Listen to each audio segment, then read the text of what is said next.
안녕하십니까. 오늘도 수요예배로 만나게 돼서 하나님께 감사를 드립니다. 우리 같이 기도하고 말씀 나누겠습니다.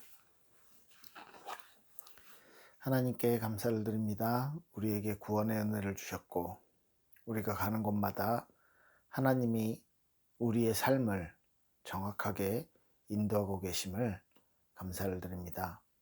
우리의 인생길이 순례자의 길로 이 복음 가진 하나님의 자녀로 또 전도자의 길로 또 하나님이 우리에게 주신 그 계획을 이루는 하나님의 자녀로 살아가는 이 걸음, 하나님 앞에서 후대들 앞에서 부끄럽지 않고 우리가 가는 이 길이 하나님의 소원을 이루어 드리는 응답의 시간 될 수 있도록 우리의 삶을 하나님 사용하여 주시고 우리의 삶에 간섭하여 주시고 우리의 삶을 올바르게 인도하여 주시길 소원합니다.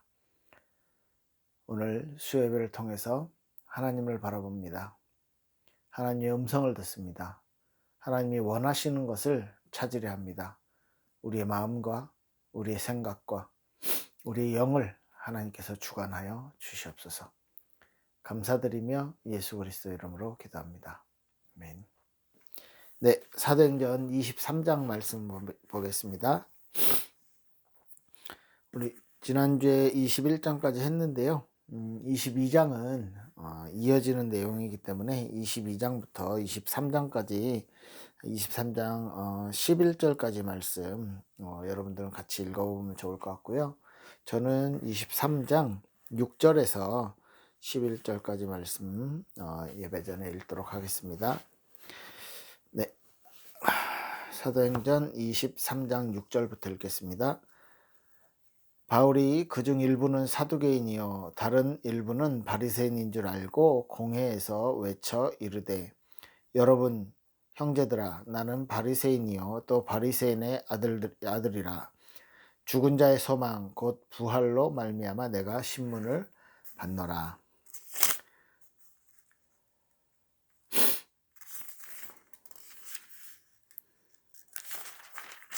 그 말을 한즉 바리새인과 사두개인 사이에 다툼이 생겨 무리가 나누어지니 이는 사두개인은 부활도 없고 천사도 없고 영도 없다 하고 바리새인은 다 있다 함이라. 크게 떠들세 바리새인 편에서 몇 서기관이 일어나 다투어 이르되 우리가 이 사람을 보니 악한 것이 없도다. 혹 영이나 혹 천사가 그에게 말하였으면 어찌하겠느냐 하여 큰 분쟁이 생기니 천부장은 바울이 그들에게 찢겨질까 하여 군인을 명하여 내려가 무리 가운데서 빼앗아 가지고 영내에 들어가라 하니라. 그날 밤에 주께서 바울 곁에 서서 이르시되 담대하라. 내가 예루살렘에서 나의 일을 증언한 것 같이 로마에서도 증언하여야 하리라 하시니라. 아멘. 네, 우리 지난주까지 살펴봤던 내용으로 이제 바울이 예루살렘에 갔죠. 예루살렘에 가서 이제 율법을 지키려는 이제 그런 이제 액션을 취하려고 이제 그런 결례들을 이제 행하고 하는 과정 중에 에베소 쪽에서 아시아 쪽에서 온 유대인들이 이제 바울을 알아보고 이 사람을 막 이렇게 선동을 해서 바울이 이제 잡히게 됐어요.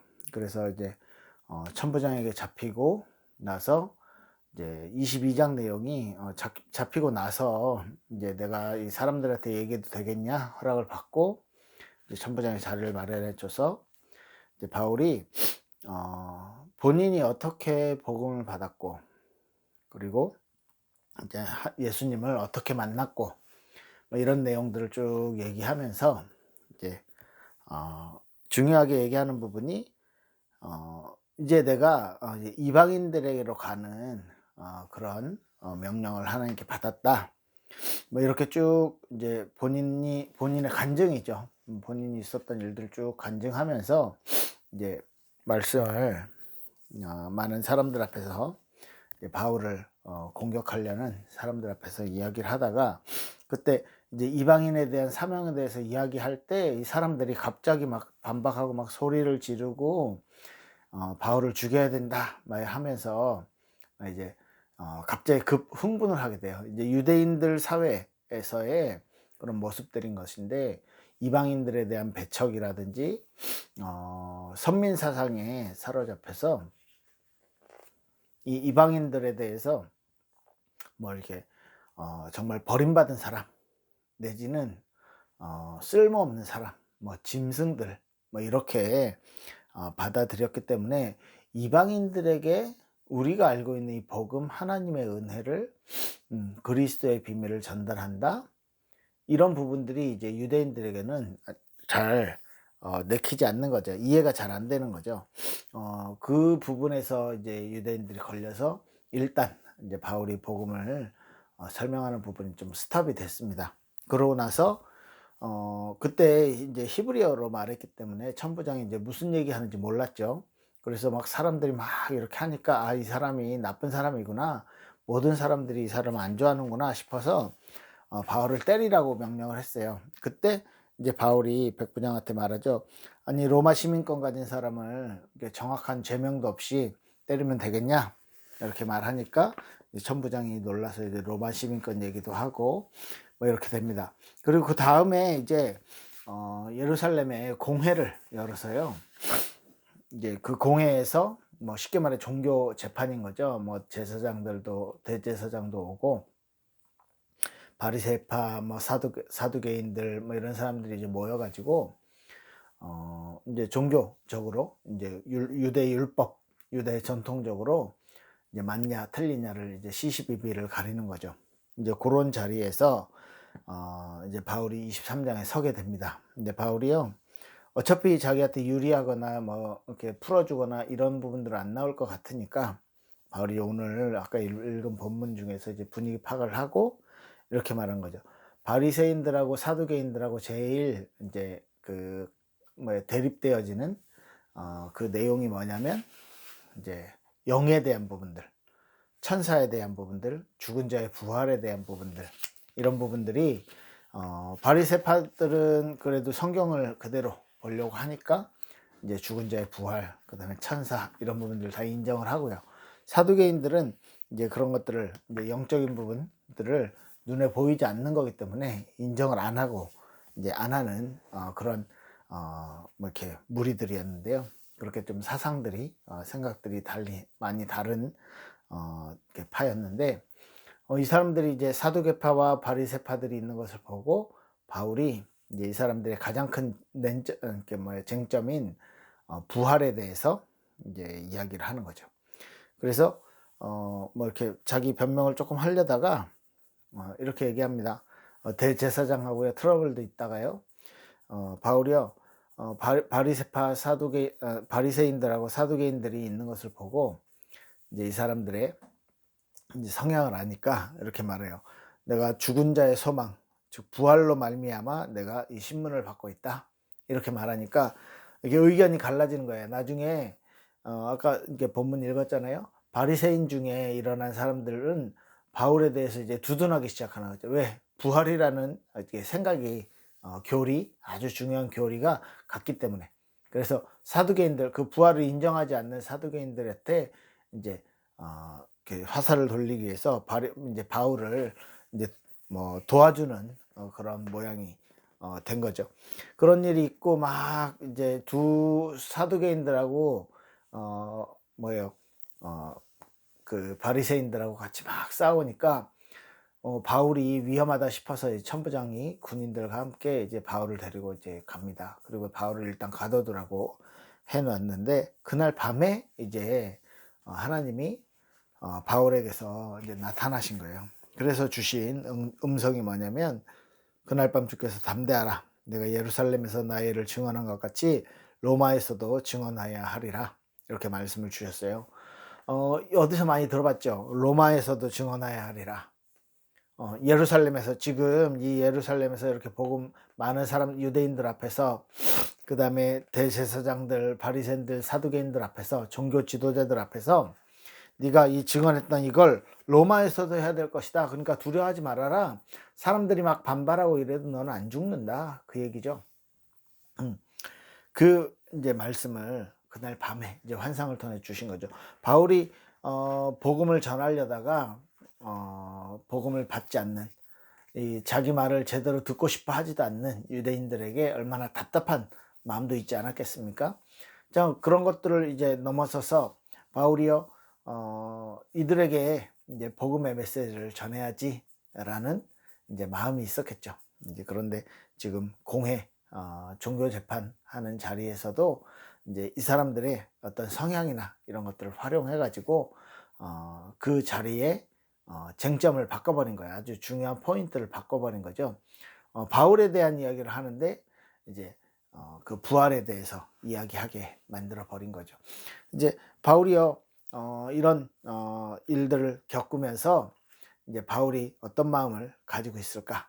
이제 하나님께서 그날 밤에 위로하십니다. 그날 밤에요, 사명을 주시는 거죠. 뭐라고 하냐면, 담대해라. 네가 이 예루살렘에서 복음 증언했던 것처럼, 이 복음을 전했던 것처럼 어디 가서도요, 어 뭐예요? 로마에서도 나의 일을 증언해야 될 것이다. 그러니까 로마까지 갈 거니까 걱정하지 마, 이 얘기잖아요. 이 부분에 대해서 이제 바울이 이제 확신을 가지는 거죠. 이 뒤로 계속 감옥 생활이 계속 지속이 됩니다. 감옥 생활뿐만 아니고요. 여러 뭐 이렇게 왕들이라든지 이렇게 여러 정치인들한테 계속 조사를 받게 돼요. 그런 중에 계속 이제 복음을 전하려는 시도들을 하게 되고요. 실제 바울의 모습이 하나님이 어떻게 보면 하나님이 바울에게 말씀을 주신 것보다는 재밌게요, 바울이 신앙 고백을 했던 거를 하나님이 기억하시고 그걸 인용해서 말씀하시는 거예요. 19장 사도행전 19장 21절에 에베소의 사역에서 큰 소동들이 일어나죠. 이제 그 이후에 이제 바울이 내가 로마도 보아야 하리라. 그죠? 이 이제 뭐예요? 하나님의 계획들을 말씀 속에서 발견하면서, 그리고 자기가 전도 선교 활동을 하는 것 중에서 하나님이 기뻐하시는 일들을 자꾸 찾아가면서, 내가 에베소에 그냥 머물러 있고 에베소에 만족할 게 아니고 이젠 내가 로마도 가야 될 것이다 라는 분명한 기도 제목을 갖게 되는 거죠. 그런데 오늘 보니까 하나님이 바울이 이전에 했던 그 말을 인용해서 쓰는 거예요. 담대해라. 내가 예루살렘에서 나의 일을 증언한 것 같이 어디서도요? 로마에서도 증언해야 할 것이다. 그죠? 하나님께서 나의 신앙 고백을, 나의 기도를 하나님이 인용해서 나에게 또 음성을 주신다는 거죠. 그죠? 하나님이 우리의 삶 속에 진짜 실제적으로 이렇게 간섭해 주시는 거예요. 내 말, 내 신앙 고백을 하나님이 기억하신다는 거예요. 그래서 그 이유는 어디에 있냐면, 하나님 왜 내 말을, 바울의 말을 계속 하나님 또한 인용해서 쓰시냐. 그 이유는 어디 있습니까? 바로 하나님의 계획과 바울이 계획하고 있는 것과요, 딱 맞아떨어졌어요. 그러니까요, 하나님이 바울 편을 들어주실 수밖에 없고, 바울을 위해서 하나님이요, 막 막힌 것들, 문제되는 것들요, 다 이렇게 없애주시고 할 수밖에 없는 거예요. 이유는 딱 한 가지. 하나님에 대해서 눈치를 챘어. 하나님의 계획을 분명히 알게 된 거예요. 하나님의 계획을 알고 내 인생이 거기에 쓰임 받을 수 있도록 이제 바울이 이제 그 응답의 길 가운데, 응답의 여정 가운데 바울이 아직 서 있는 거죠. 그렇습니다. 우리 인생에서 하나님의 계획을 우리가 발견할 수 있다면, 하나님이 내 삶에서요, 하나님의 음성을 보여주시는데 말씀을 통해서 주셔요. 그 말씀이 내게 주어졌을 때 내가 순종하고 그 말씀을요, 아멘으로 내 것으로 받아들이고, 마치 주일날 야곱이 그 돌 기둥에 기름을 부었는데요, 그때 받은 약속이 뭐냐면 아브라함과 이삭에게 주셨던 약속과 같아요. 내가 명령하는 이 땅에 머물러 있으면 네 후손 축복해 주고, 네 후손이 하늘의 별처럼 많게 해 주고, 또 뭐예요? 네 후손을 통해서 모든 민족이 복을 받게 할 것이다. 이 땅에 있으면 이었어요. 그래서요, 야곱은요, 내가 지금 형 에서를 피해서 도망가고 있는데 지금 가나안 땅을 떠났잖아. 내가 다시 돌아오겠습니다. 반드시 돌아오겠습니다. 하면서 하나님께서 약속 주신 그 약속을요 그대로 되뇌어서 그걸 내게 주신 하나님의 음성으로요 붙잡게 됩니다.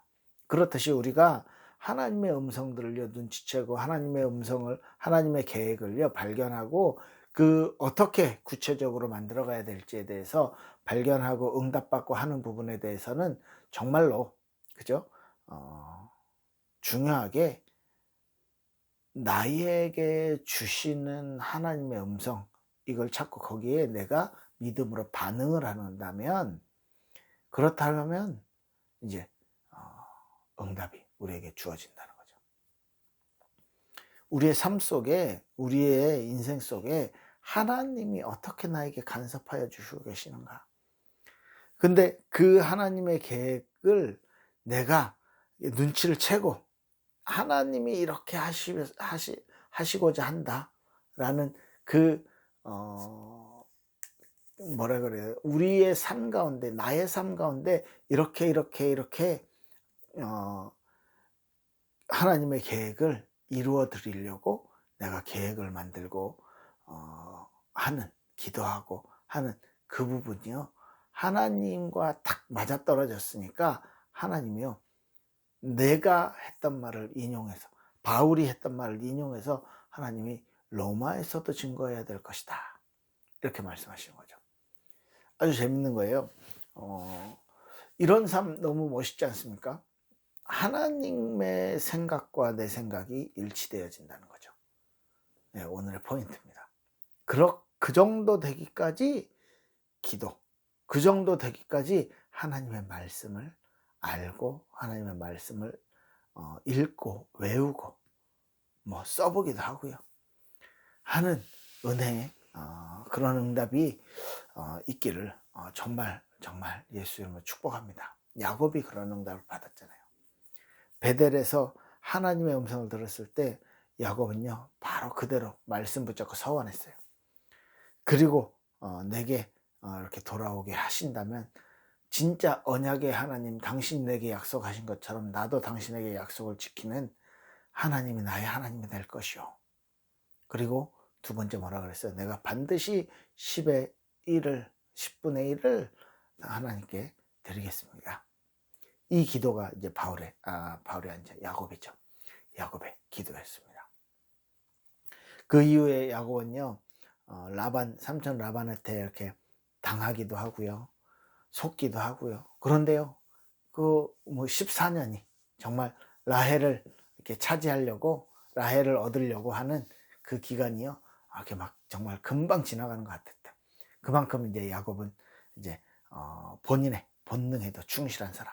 그런데 그 모든 것들이 크게는 하나님의 계획 가운데 있는 하나님이 내게 지금 이방 나라에서 생활하면서 이렇게 가질 수 있는 그 부분들,